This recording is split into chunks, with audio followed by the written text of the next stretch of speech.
Assalamualaikum warahmatullahi wabarakatuh.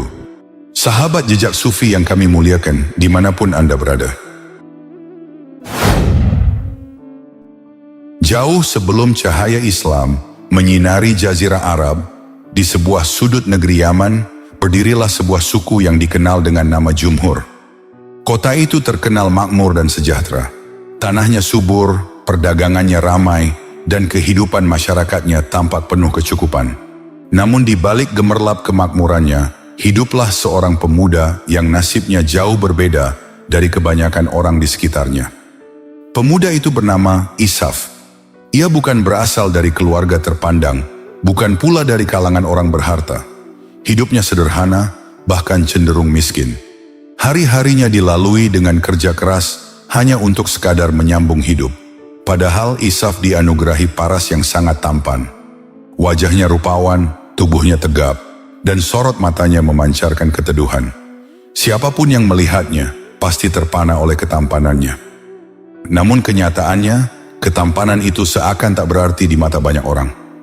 Di tengah masyarakat yang menilai seseorang dari harta dan kedudukan, kemiskinan Ishaf menjadi penghalang besar. Para gadis desa lebih tertarik kepada pemuda yang kaya dan terpandang.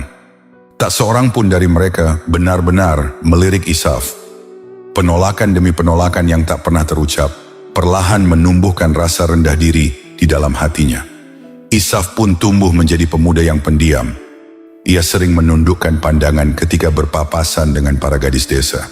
Bukan karena tak ingin menyapa, tetapi karena ia merasa dirinya tak pantas. Dan sejak saat itu, ia tak pernah berani mendekati seorang gadis manapun. Suatu hari takdir mempertemukan Ishaf dengan seorang gadis dari keluarga saudagar kaya. Gadis itu bernama Nailah.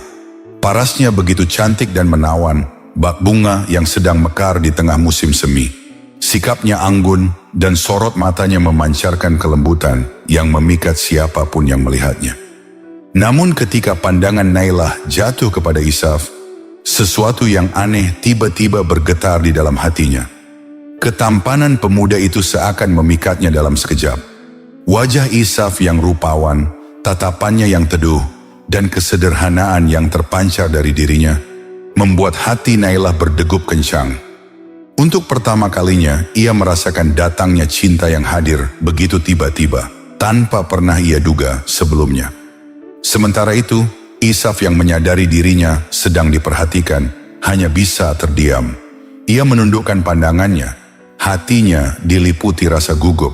Ia tak berani mendekat, karena merasa dirinya hanyalah pemuda miskin, yang tak pantas berbicara dengan gadis dari keluarga terpandang. Melihat keraguan itu, Nailah akhirnya mengambil keberanian.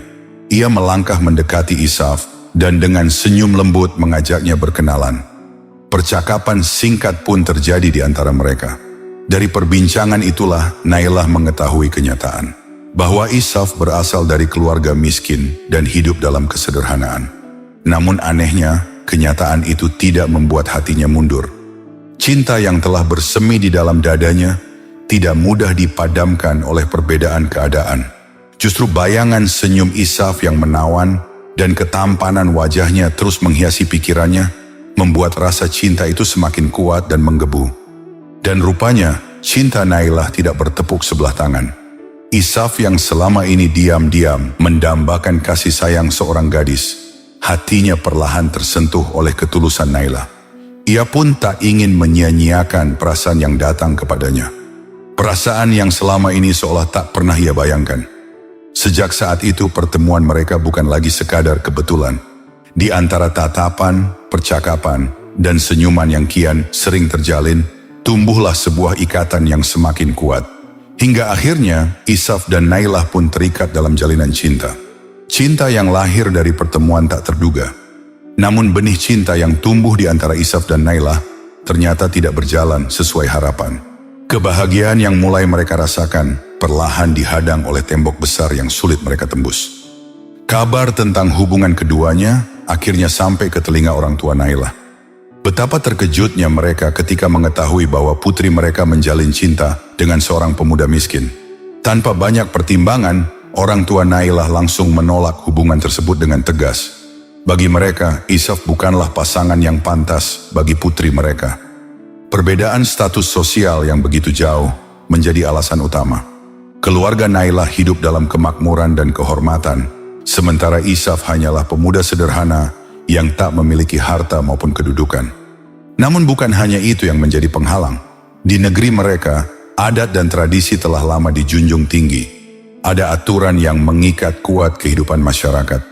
Aturan yang tak mudah dilanggar, aturan yang tak mungkin bisa menyatukan keduanya. Aturan itu telah diwariskan turun-temurun, menjadi hukum tak tertulis yang seakan tak boleh ditentang. Mendapati kenyataan yang begitu pahit, hati Nailah seakan runtuh seketika. Ia tak mampu menyembunyikan kesedihannya. Bayangan harus berpisah dengan Ishaf terasa begitu menyiksa hatinya. Hari-harinya kini dipenuhi kepiluan. Senyum yang dulu menghiasi wajahnya perlahan menghilang, tergantikan oleh tangis yang tak pernah benar-benar berhenti. Di sudut-sudut sepi, Nailah sering menundukkan wajahnya, membiarkan air mata jatuh tanpa mampu ia tahan. Baginya, cinta kepada Ishaf bukanlah sekadar perasaan sesaat. Cinta itu telah berakar dalam di hatinya. Membayangkan hidup tanpa Ishaf terasa seperti kehilangan bagian dari dirinya sendiri. Sementara di tempat yang berbeda, Ishaf pun merasakan luka yang sama dalamnya. Pemuda yang baru saja merasakan hangatnya kasih sayang seorang gadis, tak sanggup menerima kenyataan ini. Kehadiran Nailah telah mengisi ruang kosong di hatinya yang selama ini sepi. Namun kini, Ishaf hanya bisa terdiam menanggung kesedihan. Ia menatap langit panjang, seolah mencari jawaban atas takdir yang terasa begitu berat. Cinta yang baru saja tumbuh di antara mereka harus berakhir dengan kepedihan. Waktu pun berlalu hingga tibalah musim haji. Pada masa itu, meskipun Islam belum hadir di kota Mekkah, musim haji telah lama menjadi momen besar yang mempertemukan manusia dari berbagai penjuru negeri. Setiap tahun, orang-orang datang berbondong-bondong menuju Tanah Suci. Mereka berkumpul di sekitar Ka'bah dengan berbagai tujuan dan keyakinan.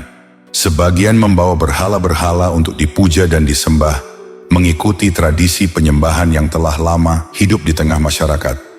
Namun ada pula sebagian orang yang masih berpegang pada ajaran Tauhid Nabi Ibrahim, datang untuk beribadah kepada Tuhan yang Maha Esa, sebagaimana yang diwariskan oleh sang Nabi. Suasana Mekkah saat itu begitu ramai dan penuh hiruk-pikuk. Kafilah-kafilah dari berbagai daerah memenuhi kota. Tenda-tenda berdiri di mana-mana, suara manusia bercampur dengan debu perjalanan, dan berbagai ritual penyembahan berlangsung di sekitar Ka'bah. Di tengah momen itulah Ishaf dan Nailah membuat sebuah keputusan. Mereka berjanji untuk bertemu di kota Mekkah. Seolah musim haji menjadi satu-satunya kesempatan yang masih tersisa bagi mereka untuk saling bertatap muka tanpa diketahui banyak orang. Maka berangkatlah keduanya menuju Mekkah dari tempat yang berbeda. Nailah pergi bersama beberapa kerabatnya, bergabung dengan rombongan keluarga yang hendak menunaikan ritual di sekitar Ka'bah. Sementara itu, Ishaf memulai perjalanannya seorang diri. Dengan langkah panjang dan hati yang penuh harapan, pemuda miskin itu menempuh perjalanan menuju kota suci, membawa satu tujuan yang memenuhi seluruh pikirannya. Bertemu kembali dengan Nailah, gadis yang telah mengisi seluruh ruang di hatinya. Setibanya di kota Mekkah, Nailah tak mampu menahan keinginannya untuk segera bertemu dengan Ishaf. Dengan hati berdebar, ia diam-diam menyelinap meninggalkan kerabat yang mendampinginya dalam rombongan. Di tengah keramaian para kafilah yang datang dari berbagai negeri, Nailah berjalan dari satu rombongan kabilah ke rombongan lainnya, berharap dapat menemukan sosok yang begitu ia rindukan. Hingga akhirnya, di sebuah sudut tempat para musafir beristirahat, ia melihat seorang pemuda duduk seorang diri. Itulah Ishaf, kekasih hati yang selama ini ia dambakan. Begitu mata mereka saling bertemu, seakan seluruh keramaian di sekitar mereka lenyap. Keduanya terdiam sejenak, diliputi rasa haru yang tak mampu diungkapkan dengan kata-kata. Rindu yang selama ini mereka pendam, akhirnya menemukan jalannya untuk terlepas. Mereka saling mendekat, saling berbicara dengan suara bergetar, menumpahkan kerinduan yang selama ini tertahan di dalam sanubari. Ketika malam mulai turun dan suasana Mekkah perlahan diselimuti gelap, kegelisahan kembali menyelimuti hati mereka. Nailah khawatir keberadaannya diketahui oleh keluarganya. Maka keduanya pun mencari tempat yang tersembunyi, tempat yang mereka kira aman dari pandangan siapapun. Pilihan mereka akhirnya tertuju pada sebuah tempat yang suci, yakni memasuki bagian dalam Ka'bah. Di sanalah mereka bersembunyi dari hiruk-pikuk manusia. Namun nafsu yang menguasai hati membuat mereka lupa akan kesucian tempat yang mereka masuki. Dalam gelapnya malam dan dalam kelalaian yang dalam, keduanya terjerumus pada perbuatan yang sangat terlarang. Mereka melakukan perbuatan zina di dalam tempat yang seharusnya dijaga kehormatannya. Perbuatan itu menjadi bentuk pelanggaran yang sangat besar. Akibat dari kelalaian dan keberanian mereka menodai tempat suci tersebut, Allah Subhanahu wa Ta'ala menurunkan murkanya. Pada saat itu juga, menurut kisah yang diwariskan turun-temurun, Isaf dan Nailah dikutuk. Tubuh mereka membeku dan berubah menjadi patung batu. Keesokan harinya, ketika fajar mulai menyingsing dan orang-orang kembali mendatangi Ka'bah untuk melakukan ritual penyembahan, seorang lelaki yang hendak masuk ke dalamnya tiba-tiba terkejut. Di dalam Ka'bah ia melihat dua sosok yang tak pernah ia lihat sebelumnya. Dua patung batu berdiri kaku di sana. Kabar itu pun dengan cepat menyebar. Orang-orang berdatangan untuk melihat dengan mata kepala mereka sendiri. Setelah menyadari keanehan itu, mereka kemudian memindahkan kedua patung tersebut dari dalam Ka'bah. Patung Isaf diletakkan di daerah Shofa, sementara patung Nailah ditempatkan di daerah Marwah, dua tempat yang berada di sekitar Ka'bah. Awalnya, kedua patung itu hanya dianggap sebagai peringatan bagi manusia agar tidak melakukan perbuatan tercela di tempat yang suci. Namun seiring berjalannya waktu, pesan itu perlahan dilupakan. Generasi demi generasi berlalu, hingga kisah sebenarnya mulai memudar dari ingatan masyarakat. Yang tersisa hanyalah dua patung yang berdiri di Shofa dan Marwah. Pada masa jahiliyah, patung Isaf dan Nailah justru berubah menjadi sesembahan. Orang-orang yang datang ke Mekkah untuk melakukan ritual di sekitar Ka'bah seringkali mendatangi kedua patung tersebut terlebih dahulu. Mereka mengusapnya, memohon berkah, dan menjadikannya bagian dari ritual penyembahan mereka. Hingga akhirnya tibalah masa ketika seorang pemimpin dari kalangan Arab bernama Amr bin Luhai. Amr diangkat menjadi penguasa di kota Mekkah. Dialah sosok yang dikenal dalam sejarah sebagai orang yang banyak memperkenalkan dan menghidupkan kembali praktik penyembahan berhala di tengah masyarakat Arab. Pada masa kekuasaannya, dua patung Isaf dan Nailah yang sebelumnya berada di sekitar Shofa dan Marwah dipindahkan di dekat Ka'bah.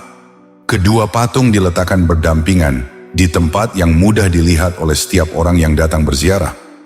Dengan pengaruh dan kekuasaannya, Amr bin Luhai kemudian mengajak masyarakat untuk memuliakan kedua patung tersebut.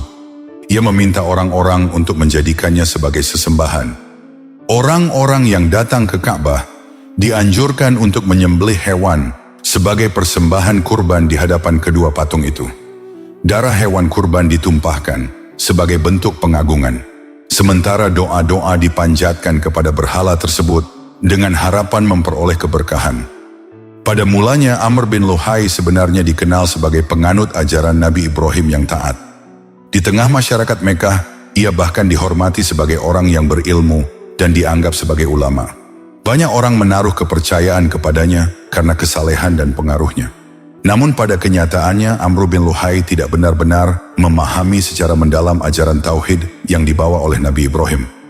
Suatu hari, ketika ia melakukan perjalanan dagang menuju wilayah Syam, dalam perjalanannya, ia singgah di daerah Balqo dan bertemu dengan sebuah kaum yang dikenal sebagai suku Amalik. Kaum ini masih mengenal sebagian ajaran Nabi Ibrahim, tetapi mereka memahaminya hanya setengah-setengah. Penduduk asli wilayah Syam telah mencampurkan ajaran Tauhid dengan praktek penyembahan berhala. Mereka tetap menyebut nama Allah, tetapi menjadikan patung-patung sebagai perantara dalam ibadah mereka. Melihat hal itu, Amr bin Luhai pun merasa penasaran. Ia bertanya kepada mereka, "Apa yang sedang kalian lakukan dengan patung-patung itu?" Mereka pun menjawab, "Patung-patung inilah yang memberi kami makan, minum, dan kekuatan. Ia menjadi penolong ketika kami meminta pertolongan, menurunkan hujan ketika kami memohon hujan, dan yang paling penting, ia mendekatkan kami kepada Allah." Penjelasan itu justru membuat Amr bin Luhai tertarik. Setelah berbincang cukup lama, ia kemudian meminta salah satu patung dari mereka. Ia beralasan bahwa negeri Mekkah saat itu sedang mengalami kesulitan air. dan berharap patung itu dapat menjadi perantara untuk memohon hujan. Amr bin Luhai pun membawa patung bernama Hubal kembali ke Makkah. Sejak saat itulah perubahan besar mulai terjadi dalam kehidupan keagamaan masyarakat Arab. Dengan pengaruh yang dimilikinya, Amr bin Luhai memerintahkan setiap suku untuk membuat patung berhala dengan ciri khas masing-masing. Berhala-berhala itu kemudian ditempatkan di sekitar Ka'bah dan dijadikan sebagai objek pemujaan. Di antara semua berhala itu, Hubal menjadi patung yang paling dihormati oleh berbagai suku Arab. Dan pada masa inilah, patung Isaf dan Nailah yang sebelumnya berada di Shofa dan Marwah, akhirnya dipindahkan ke dekat Ka'bah. Keduanya kemudian dijadikan sebagai bagian dari sesembahan masyarakat jahiliyah. Proses kejahiliyahan ini berlangsung selama 5 abad, sebelum akhirnya Rasulullah datang dan membebaskan proses kemusyrikan. Seluruh patung yang ada di sekitar Ka'bah dihancurkan dan dimusnahkan, termasuk patung Isaf dan patung Nailah. Menurut sebagian riwayat, ketika Rasulullah menghancurkan berhala-berhala di sekitar Ka'bah, terjadi sebuah peristiwa yang menggetarkan orang-orang yang menyaksikannya. Saat salah satu patung yang dihancurkan, tiba-tiba muncul sosok seorang wanita tua berambut putih dari dalamnya. Wajahnya tampak kusut dan penuh kemarahan. Dengan suara keras ia berteriak, menyerukan kecelakaan dan kebinasaan. Tangis dan ratapannya menggema, sementara kedua tangannya mencakar-cakar wajahnya sendiri, seolah diliputi keputusasaan yang dalam.